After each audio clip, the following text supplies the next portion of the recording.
Let me tell you something that most people get completely wrong about American power in the 21st century. They assume that the United States maintains global dominance because of its military superiority, its technological edge, or its economic size. And on the surface, that logic makes total sense. Why wouldn't it? The United States spends more on defense than the next 10 countries combined. It controls the most advanced weapon systems on the planet. Its economy remains the largest in the world. But here's where it gets interesting. And honestly, this idea flipped my entire understanding of how American power actually works. The foundation of American global influence isn't military might or economic productivity. It's a legal architecture built on a single agreement signed 40 years ago, an agreement that most Americans have never heard of, and an agreement that essentially traded sovereign control for financial leverage. That agreement is called the Plaza Accord, signed in September 1985 at the Plaza Hotel in New York. 5 finance ministers and 5 central bank governors gathered in a single room and restructured the entire global monetary system in an afternoon.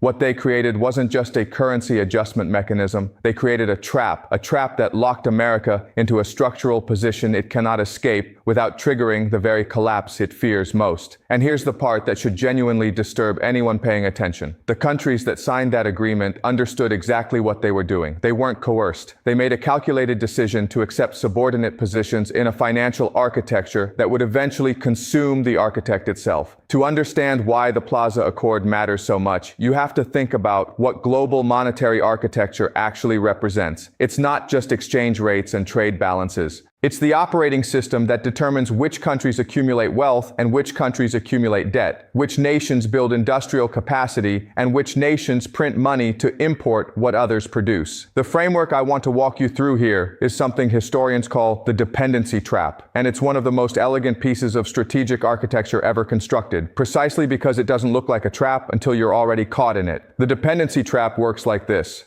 A dominant power offers other countries access to its markets, its currency, and its security guarantees. In exchange, those countries agree to denominate their trade in the dominant power's currency, hold their reserves in that currency, and structure their economies to serve the dominant power's consumption patterns. At first, this looks like a fair exchange. The subordinate countries get market access, currency stability, and military protection. The dominant power gets demand for its currency, which allows it to print money without immediate inflation because other countries absorb that currency into their reserves rather than spending it back into the dominant economy. But here's where the trap closes. Once the subordinate countries structure their entire economies around exporting to the dominant power, they become dependent on maintaining that relationship. Their factories, their supply chains, their employment patterns, their political stability, all of it rests on continued access to the dominant market. Meanwhile, the dominant power becomes dependent on cheap imports to maintain its consumption levels without triggering inflation. It can't produce domestically anymore because it dismantled that capacity decades ago. The two sides are locked together in mutual dependence, except the terms of that dependence are fundamentally asymmetric.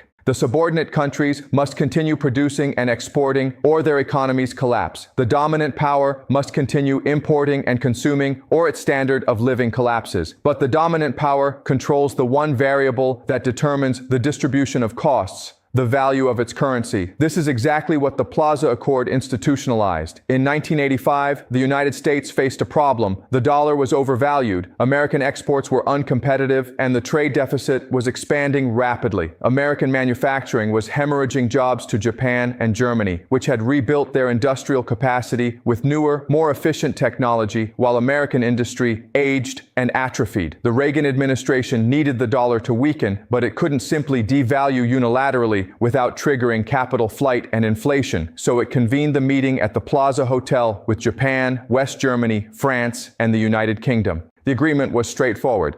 The 5 governments would coordinate intervention in currency markets to depreciate the dollar against the yen and the Deutsche Mark. Within 2 years, the dollar fell by more than 50% against the yen.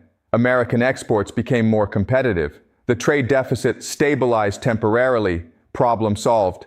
Except it wasn't solved. It was deferred, and the deferral mechanism became permanent architecture. What the Plaza Accord actually created was a system where the United States could adjust the terms of trade by managing currency valuations rather than by building competitive industries. Instead of investing in manufacturing capacity, infrastructure, and productivity improvements, the United States invested in financial engineering and monetary policy tools. The dependency trap closed around both sides. Japan and Germany needed access to American consumers to sustain their export-oriented growth models. The United States needed cheap imports to maintain consumption levels that its own productive capacity could no longer support. Neither side could exit the relationship without devastating economic consequences. And because the dollar remained the global reserve currency, the United States retained the ability to set the terms through monetary policy decisions that other countries had to accommodate regardless of their own domestic needs. Let me walk you through exactly how this system operates in practice, because the architecture is actually three separate games running simultaneously, and most analysis only captures one of them. The first game is the visible trade relationship. The United States imports manufactured goods, electronics, automobiles, machinery, and consumer products from countries that hold dollar reserves. Those countries accumulate dollars from their exports, and they face a choice: spend those dollars buying American goods, invest those dollars in American assets, or exchange those dollars for their own currency. If they spend the dollars on American goods, the trade stays balanced, but American goods are often more expensive or less desirable than alternatives, so this happens less than simple economic models would predict. If they exchange the dollars for their own currency, they drive up the value of their currency, making their exports more expensive and less competitive, which defeats the entire purpose of their export-oriented growth strategy. So they choose the third option. They invest the dollars in American assets, primarily Treasury securities, which are considered the safest store of value in the global financial system. This is the second game, the financial loop, that reinforces the first. When foreign governments and central banks purchase Treasury securities, they're lending money to the United States government at relatively low interest rates. This allows the United States to run fiscal deficits that would otherwise trigger either inflation or prohibitively high interest rates. The United States borrows cheaply because foreign creditors need a place to park the dollars they accumulate from trade surpluses. The United States uses that borrowed money to fund government spending, including military expenditures that protect the very trade routes and security architecture that enable the export-oriented countries to prosper. It's a closed loop. Exports generate dollars. Dollars buy treasuries. Treasuries fund deficits. Deficits fund military and consumption. Military protects trade routes. Consumption buys exports. Each component reinforces the others. The third game is the monetary policy dimension, and this is where the Plaza Accords legacy becomes most visible. Because the dollar serves as the global reserve currency, the Federal Reserve's monetary policy decisions don't just affect the American economy, they affect every economy that holds dollar reserves, denominates trade in dollars, or carries dollar-denominated debt. When the Federal Reserve raises interest rates to control inflation in the United States, it pulls capital from emerging markets, triggering currency crises in countries that borrowed in dollars during low-rate periods. When the Federal Reserve lowers interest rates to stimulate growth, it floods the global system with cheap dollars, inflating asset bubbles in markets that can't absorb the liquidity productively. Either way, American monetary policy decisions impose external costs on other countries while providing domestic benefits. The Federal Reserve doesn't account for these external effects when setting policy. It optimizes for American economic conditions. Other countries must adjust to American decisions regardless of their own economic needs. Now add to this something that makes the Plaza Accord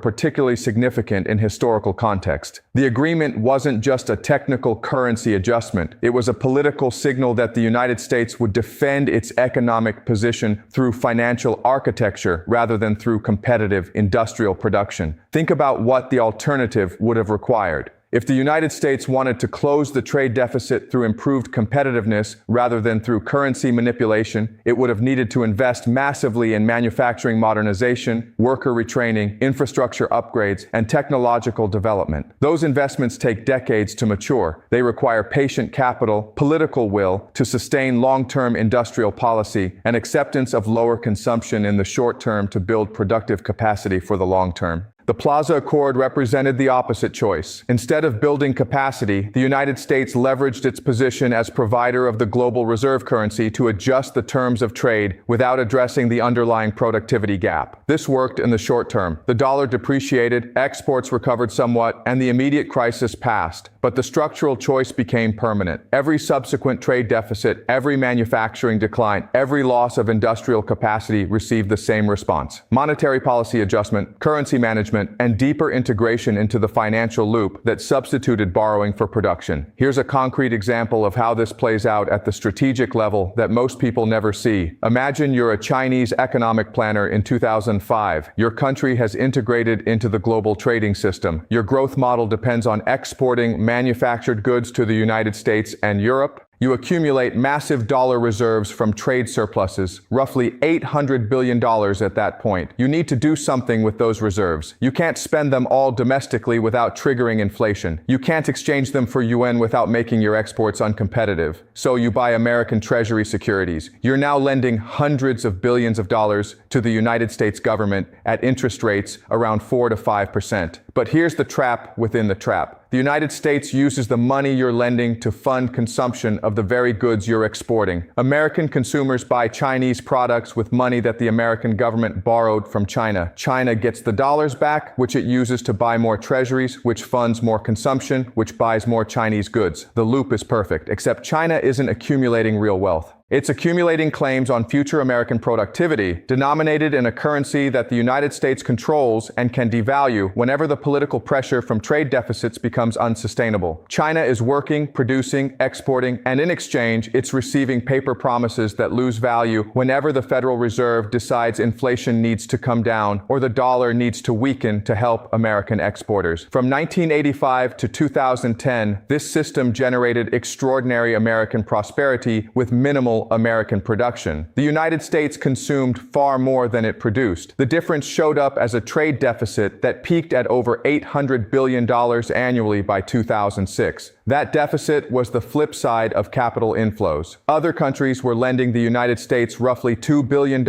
every single day to fund the gap between American consumption and American production. And because those lending countries needed to maintain the relationship to sustain their own growth models, they had no choice but to continue. The dependency trap operated perfectly. Both sides were locked in, and the United States controlled the key variable, the value of the dollar, through Federal Reserve policy. Now let's talk about what this means when you project it forward, because the implications cascade in ways that most conventional analysis completely misses. The immediate tactical implication is straightforward. The United States cannot reduce its trade deficit without triggering a crisis in the countries that depend on exporting to American consumers. If American consumption contracts, Chinese factories close, German exports decline, Japanese supply chains break. Those countries experience unemployment, political instability, and pressure to find alternative markets or restructure their economies entirely. But those alternative markets don't exist at sufficient scale. Europe can't absorb what America imports. Emerging markets can't replace American consumption. The system is sized for American demand. So the first level of implication is that the United States remains structurally locked into the consumption role, regardless of whether that role serves its long-term interests. Any attempt to rebuild domestic manufacturing or reduce dependence on imports triggers employment crises in countries that hold trillions in dollar reserves. Those countries face a choice: accept economic contraction and political instability, or intervene to prop up American consumption through continued lending. Historically, they've chosen to keep lending, but every additional dollar lent is another claim on American productivity that may never be repaid at full value. The second level extends to regional dynamics. Countries that recognize the dependency trap structure have been quietly working to build alternative systems. China launched the Belt and Road Initiative, which is fundamentally about creating demand for Chinese exports outside the American market. It's building infrastructure across Asia, Africa, and Europe. Infrastructure that will be built by Chinese companies using Chinese materials, financed by Chinese loans, and maintained through relationships with the Chinese economy. This isn't charity. It's systems architecture designed to reduce dependence on American consumption. Russia and China have increased trade denominated in their own currencies rather than dollars. The BRICS countries have discussed creating alternative reserve currencies. The European Union has pushed for greater use of the euro in international trade. Each of these moves represents an attempt to escape the dependency trap by building parallel systems that don't route through dollar-denominated trade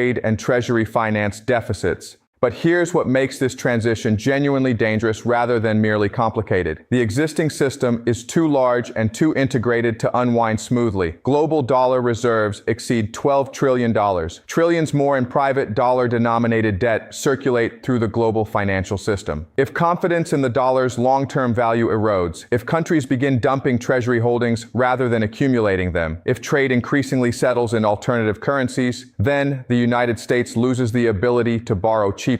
Interest rates spike. The cost of servicing existing debt becomes unsustainable. The government faces a choice between massive spending cuts, inflation through money printing, or default. None of these options are politically viable. All of them trigger domestic crisis. Meanwhile, the countries trying to exit the dollar system face their own dilemma. Their accumulated dollar reserves lose value if the dollar collapses. They have an interest in maintaining the system's stability even as they work to reduce their dependence on it. This creates a bizarre situation where everyone involved recognizes the system is unsustainable. Everyone is quietly preparing for its breakdown, but everyone also has an interest in prolonging its operation as long as possible to extract maximum value before the collapse arrives. The third level of implication moves to global economic structure. The Plaza Accord didn't just create American financial dominance, it created a specific type of global economy, one where advanced industrial countries exported manufactured goods to the United States, emerging markets provided raw materials and low-cost labor, and the United States provided consumption demand and financial intermediation.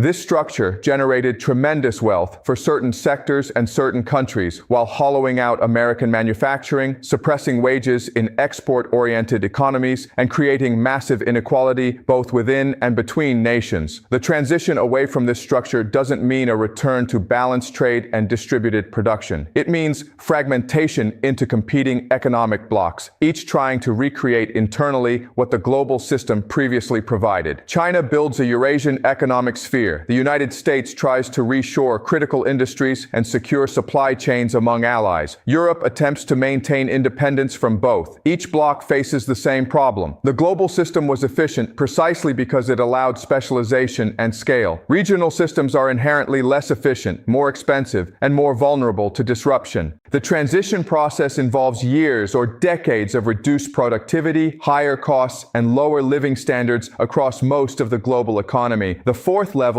addresses the structural implications for international order itself. The Plaza Accord represented a specific model of hegemony, one where the dominant power provided public goods like currency stability, market access, and security guarantees, and in exchange extracted tribute through the ability to borrow cheaply and consume more than it produced. This model depends on other countries accepting subordinate positions voluntarily because the benefits of system participation outweigh the costs of exclusion. But as the costs mount, as American policy increasingly prioritizes domestic concerns over system stability, as alternative arrangements become viable, the voluntary subordination breaks down. What replaces it isn't a new hegemon providing similar public goods. It's fragmentation into a multipolar system where no single power possesses the capacity or willingness to maintain global economic architecture. Trade becomes more bilateral and transactional. Currency arrangements proliferate. Security guarantees become conditional and limited. The integrated global economy that emerged after 1945 and accelerated after 1985 begins to fragment into competing regional systems with limited interconnection and high transaction costs between them. So when you zoom all the way out and look at the complete picture, what you see is not a stable system that will gradually evolve into something new. What you see is a trap that's closing on everyone involved simultaneously. The United States can't escape its dependence on cheap imports and foreign lending without triggering domestic economic crisis. Export-oriented countries can't escape their dependence on American consumption without restructuring their entire economies. The global financial system can't absorb a dollar collapse without catastrophic wealth destruction, and yet the system itself is unsustainable. The debt accumulates, the imbalances grow, the political pressure builds. The real question is not whether this system transitions to something else. The question is whether the transition happens through managed adjustment or through crisis. Managed adjustment requires coordinated action among countries with competing interests, political systems capable of imposing short-term costs for long-term benefits and time to build alternative arrangements before the existing ones collapse. None of these conditions currently exist. The political incentives push every actor toward extending the current system as long as possible, while quietly preparing for its breakdown. That's not management. That's managed decline at best and deferred crisis at worst. The next time you hear about trade deficits, currency valuations, or central bank policy, try holding all of these things together in the same frame. Because they're not separate stories. They're different angles on the same story. The story of a system built on a fundamental asymmetry that's been papered over for 40 years through financial engineering and monetary policy. And that asymmetry is now becoming impossible to sustain. The Plaza Accord didn't give away American sovereignty in the sense of transferring power to another country. It gave away American sovereignty to a system that now runs on its own logic regardless of what any single country wants or needs. And systems like that don't gracefully evolve. They break.